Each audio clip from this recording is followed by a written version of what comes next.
Assalamualaikum warahmatullahi wabarakatuh. Bismillahirrahmanirrahim. Alhamdulillahirabbil alamin wassalatu wassalamu ala asyrofil anbiya'i wal mursalin sayyidina maulana Muhammadin wa ala alihi washabihi ajmain. Subhanaka la ilma lana illa ma 'allamtana innaka antal alimul hakim. Rabbi shrah li sadri wa yassir li amri wahlul 'uqdatam min lisani yafqahu qawli. Qala al-mu'allif nafa'anallahu bihi wa bi 'ulumihi fid dharain amin. Babun nasihah. Bab tentang nasihat. Qala Allah Ta'ala innamal mu'minuna ikhwatun. Allah Subhanahu wa taala berfirman, innamal mu'minuna ikhwatun. Orang-orang mukmin itu saling bersaudara. Fa aslihu baina akhwaikum, maka berdamailah kalian di antara saudara-saudara kalian. Jadi jangan ada yang saling bertengkar atau saling berselisih. Karena hakikatnya orang mukmin itu adalah bersaudara. Tidak hanya di dunia, tapi nanti hingga di akhirat yang tidak ada habisnya ya masanya. Kemudian waqala ta'ala ikhbaran an-Nuh. Allah berfirman dengan menceritakan tentang Nabi Nuh alaihissalam ketika beliau berdakwah kepada umatnya. Uballighukum risalati rabbi risalata rabbi wa ansahu lakum. Jadi aku, kata Nabi Nuh, aku menyampaikan kepada kalian tentang risalah Tuhanku dan aku menasihati kalian. Wa an Hudin, dan menceritakan juga ya tentang dakwahnya Nabi Hud. Wa ana lakum nasihun amin. Aku adalah orang yang memberi nasihat ya kepada kalian. Jadi di sini bab ini kita akan membahas tentang nasihat ya. Tadi yang saya sebutkan itu adalah dalil nasihat dari Al-Qur'an. Kemudian kita masuk dalam hadis wa amal ahadits an Abi Ruqayyah Tamim bin Aus ad-Dari radhiyallahu taala anhu anna Nabiy sallallahu alaihi wasallam qala ad-dinu an-nasihah. Qulna liman qala lillahi wa li kitabihi wa li rasulihi wa li a'immatil muslimina wa ammatihim. Diriwayatkan dari sahabat Tamim bin Aus ad-Dari. Jadi Tamim ini masuk Islam tahun 9 Hijriah. Jadi enggak nyampe 2 tahun sebelum Nabi wafat. Nah, di sini ada cerita menarik ya tentang Tamim bin Aus ad-Dari, bahwa dia itu pernah bertemu dengan Dajjal. Ya. Dan cerita ini sama dengan apa yang diceritakan oleh Rasul.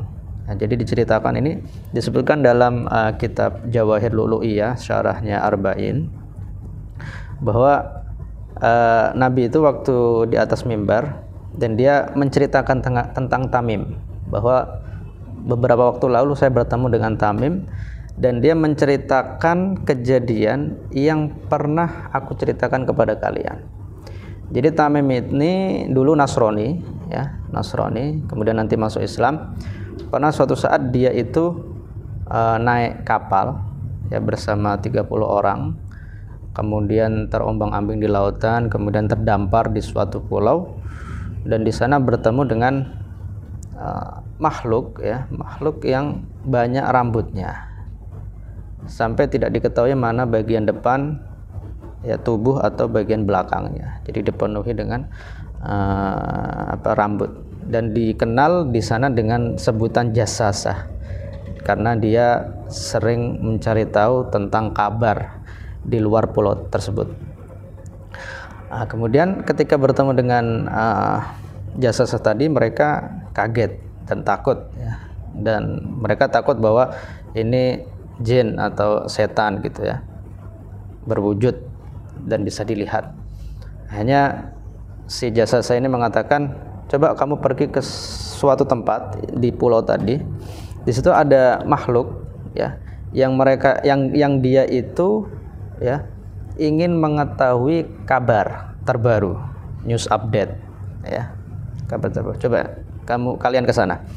Hanya ketika sampai ke tempat tadi, terlihat ada makhluk yang besar, raksasa.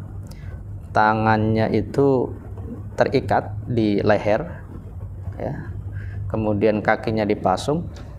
Kemudian mereka bertanya, siapa kamu? Ya kamu bisa, hanya dijawab ya, nah, kamu bisa kesini kan pasti sudah tahu duluan siapa saya. Ya enggak, tapi ceritanya seperti ini, saya terdampar ketemu jasasa disuruh datang ke sini, kita nggak paham kamu itu siapa. Akhirnya dia bertanya, si makhluk raksasa ini, Dajjal ini, bagaimana kabar tentang Nakhlu Baisan, jadi pohon kurma yang ada di daerah Baisan, ya di kawasan Syam atau Jordan, Palestina, ya daerah situ. Apakah sekarang masih banyak itu buahnya dan masih banyak pohonnya? Dijawab ya masih banyak. Nah, itu bentar lagi udah nggak berbuah lagi itu pohon. Beritahu aku tentang Buhairah Tabariyah, Danau Tiberes, apakah masih ada airnya? Masih sampai sekarang. Nah, itu bentar lagi udah nggak ada airnya. Kemudian bagaimana tentang Ainu Zugor, mata air yang ada di Zugor, kalau sekarang di daerah Yordan, apakah masih memancarkan air? Masih, tapi bentar lagi udah nggak ada itu, kata si. Jadi yang menjawab nggak ada itu si Dajjal tadi, si makhluk raksasa. Terus apakah Nabi dari Mekah itu udah muncul? Iya udah muncul. Bagaimana keadaannya? Sekarang udah hijrah ke Madinah.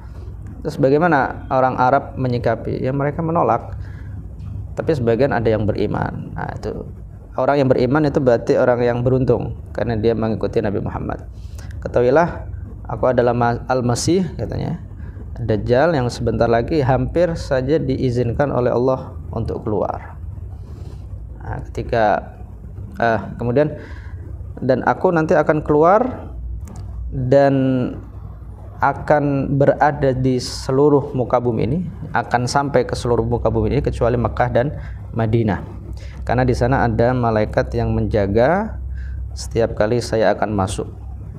Kemudian Nabi mengatakan, wa hadhihi Thaibah, ini adalah Thaibah, ini adalah Madinah, dan kota ini tidak akan dimasuki oleh Dajjal. Nah, itu diantara kisah ya menarik dari Tamim bin Aus Ad-Dari.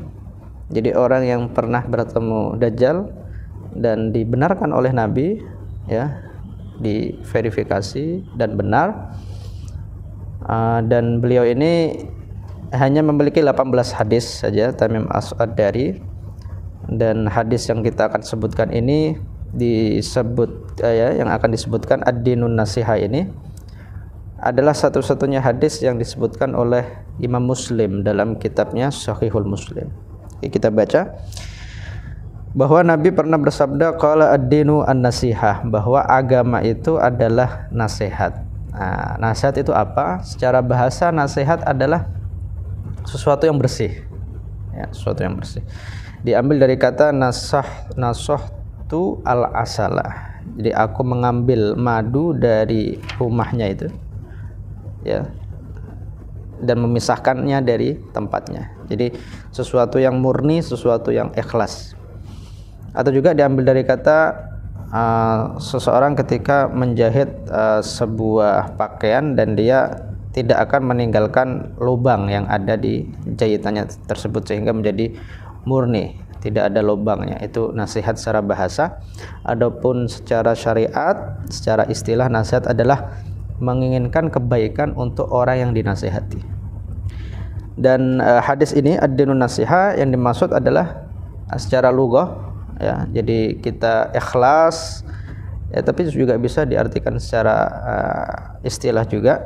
Jadi kita ikhlas dalam memberikan nasihat kepada orang lain, atau kita mengerahkan segala upaya untuk berbuat kebaikan kepada orang lain.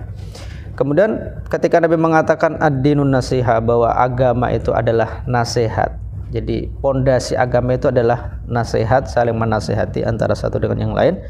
Para sahabat bertanya, liman, ya, untuk siapa nasihat itu wahai Rasul, dan diarahkan untuk siapa?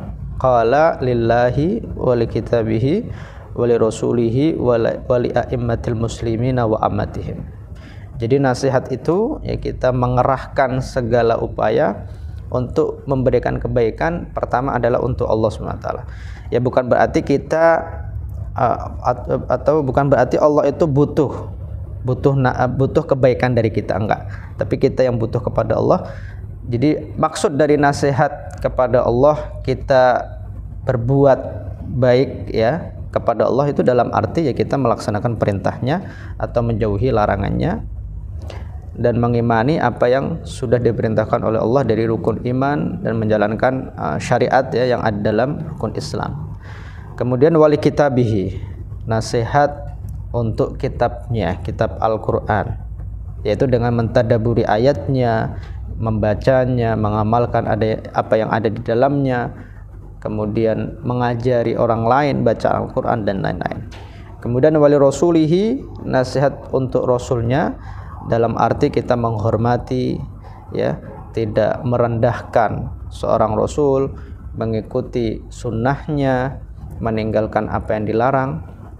Wali a'immatil muslimin wa ammatihim, dan nasihat juga untuk atau bagi pemimpin-pemimpin orang muslim ya, dalam hal ini ya bisa dua, bisa sebagai pemerintah atau sebagai ulama. Jadi dengan mengikuti apa yang diperintahkan mereka, para umara, para pemimpin, atau yang diperintahkan oleh para ahli agama, selama tidak menyuruh dalam hal keburukan. Wa ammatihim, dan orang awam dari orang muslimin. Jadi nasihat juga kepada mereka untuk saling membantu satu dengan yang lain, tidak boleh bertengkar, kemudian saling membantu, kemudian mengajari mereka tentang sesuatu yang tidak diketahui.